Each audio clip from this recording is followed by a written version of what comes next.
नमस्कार मित्रमैत्रिणींनो, सर्वप्रथम तुम्हाला 78व्या स्वातंत्र्य दिनाच्या खूप खूप शुभेच्छा। मी दुर्वा श्रीराम तुपे। भारताबद्दल खूप अभिमान बाळगणाऱ्या माझ्या सुजाण नागरिकांनो, आज मी तुम्हाला भारत भूमीचा जवळून परिचय करून देण्याचा अल्पसा प्रयत्न करत आहे। नमस्कार, मी भारत माता, तुमची मातृभूमी आणि तुमची पितृभूमी सुद्धा बरं का, कारण पिढ्यानपिढ्या तुमचे पूर्वज इथेच राहतात। मित्रांनो, आज मी तुम्हाला माझी ओळख करून द्यायला आली आहे। प्राचीन हिंदुस्थान एक स्वतंत्र जग होतं। त्याची विशिष्ट जीवन पद्धती होती, विशिष्ट संस्कृती होती। 7 नद्यांच्या खोऱ्यात या संस्कृतीचं चित्र दडलं होतं। या 7 नद्या म्हणजेच गंगा, यमुना, सिंधू, गोदावरी, सरस्वती, नर्मदा आणि कावेरी या 7 नद्या माझ्या भागातून वाहत होत्या। या भूमीत सोने, चांदी, तांबे, लोखंड, कथील, शिस तसेच हिरे, माणकं, मोती यांच्या खाणी होत्या। लेखन कला तर फार पूर्वीपासून माझ्याकडे होती। संस्कृत भाषेची तर गर्भश्रीमंती होतीच माझ्याकडे, पण हत्तींना कसं शिकवावं, घोड्यांची चांगली निपज कशी करावी यावर ग्रंथही होते। आयुर्वेद हे तर माझ्याकडे असलेलं फार जुनं शास्त्र। चरक व सुश्रुत या 2 ऋषींनी यावर ग्रंथही लिहिले। गणितापासून नृत्यापर्यंत प्रत्येक विद्येला माझ्या भूमीत एक शास्त्र म्हणून मान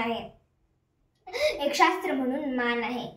पोलाद लवचिक करण्याची कला तर फार पूर्वीपासून माझ्याकडे होती। नागार्जुन हा प्रसिद्ध रसायनशास्त्रज्ञ माझ्या भूमीत होऊन गेला।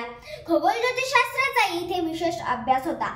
गणितातलं शून्य, दशांशाचं मूल्य, उणे चिन्हाचा शोध, अज्ञात संख्येसाठी अक्षराचा शोध या सर्वांचा शोध माझ्या भूमीतील गणितज्ञांना आहे। कापसाची वस्त्र विणण्याची कला तर फक्त हिंदुस्थानातच होती। सिंधू संस्कृतीनंतर साधारणतः 1000 वर्षांनी आर्य हिंदुस्थानात आले। माझ्या संस्कृतीला आर्य संस्कृती हेच नाव पडलं। सिंधू नदीच्या खोऱ्यात बांधली गेलेली घरे ही पक्क्या विटांची आणि दुमजली होती। माझ्या भूमीतील ज्ञानाचा प्राचीन पुरावा म्हणजे वेद। माझ्या भूमीतील ज्ञानाचा संग्रह म्हणजे वेद होय। त्या काळी आर्य आणि द्रविड या 2 प्रमुख संस्कृती होत्या। शिवाय मूळच्या आदिवासी जाती जमाती होत्या। या सगळ्यातून चातुर्वर्ण उदयास आले। नंतर रामायण घडलं, महाभारत, भगवद्गीतेची रचना झाली। या सगळ्या ग्रंथांनी लाखो हिंदुस्थानियांवर हजारो वर्ष संस्काराचं कार्य केलं। सिद्धार्थांच्या म्हणजेच गौतम बुद्धांच्या काळात ज्ञानाचं आणि विद्येचे केंद्र म्हणून काशी प्रसिद्धीला आलं। वायव्येला पेशावर जवळ तक्षशिला नावाचं विख्यात विद्यापीठ होतं। माझ्या भूमीने नेहमी विचारांची आणि विचारवंतांची, ज्ञानाची आणि ज्ञानवंतांची नेहमीच पूजा केली। बौद्ध धर्म हिंदुस्थानभर पसरला होता। चंद्रगुप्त मौर्याने तक्षशिला आणि पाटलीपुत्र ताब्यात घेतलं। नंतर सम्राट अशोक गादीवर बसला। सम्राट अशोकाच्या कारकिर्दीत हिंदुस्थान हे एक महत्त्वाचे आंतरराष्ट्रीय केंद्र बनले। सम्राट अशोकाच्या मृत्यूनंतर मात्र मौर्य घराणं अस्ताला गेलं। नंतर शुंग घराणं आलं। दक्षिणेला सातवाहन राजांचं प्राबल्य होतं। सातवाहन राजांनी सुरू केलेले शालिवाहन शक आजही रूढ आहे। पुढचा गुप्त काळ हा भरभराटीचा होता। नंतर मात्र अनेक आक्रमक हिंदुस्थानात आले, अनेक आक्रमण करत राहिले। अरब आले, महमूद आला, घोरी आला, अकबर आणि बाबरी आले। अकबराने मोगल साम्राज्याचा भक्कम पाया घातला। औरंगजेब आला। औरंगजेबाने तर सर्व काही उद्ध्वस्त करून टाकले। पण याच वेळी भवानी मातेचा सुपुत्र याने स्वराज्य स्थापन केले।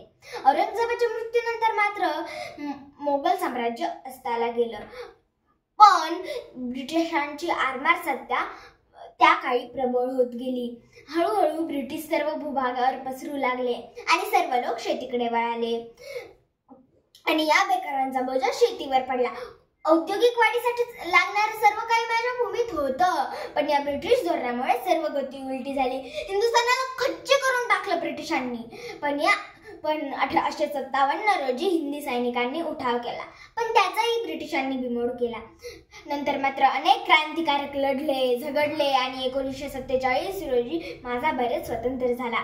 मी पुन्हा मोकळा श्वास घेतला, पण यातही माझे या भूमीचे 2 तुकडे केले गेले। नंतर चीन युद्ध, पाकिस्तान युद्ध, बांगलादेशचा मुक्ती संग्राम, कारगिल विजय। मला अभिमान वाटत आहे की ज्ञान, विज्ञान, कला, साहित्य, कृषी, क्रीडा याची सगळ्यांची उत्तुंग शिखरं माझ्या सुपुत्रांनी गाठली। मला अभिमान वाटतो, मी या सुपुत्रांची माता आहे। मी भारत माता आहे। धन्यवाद।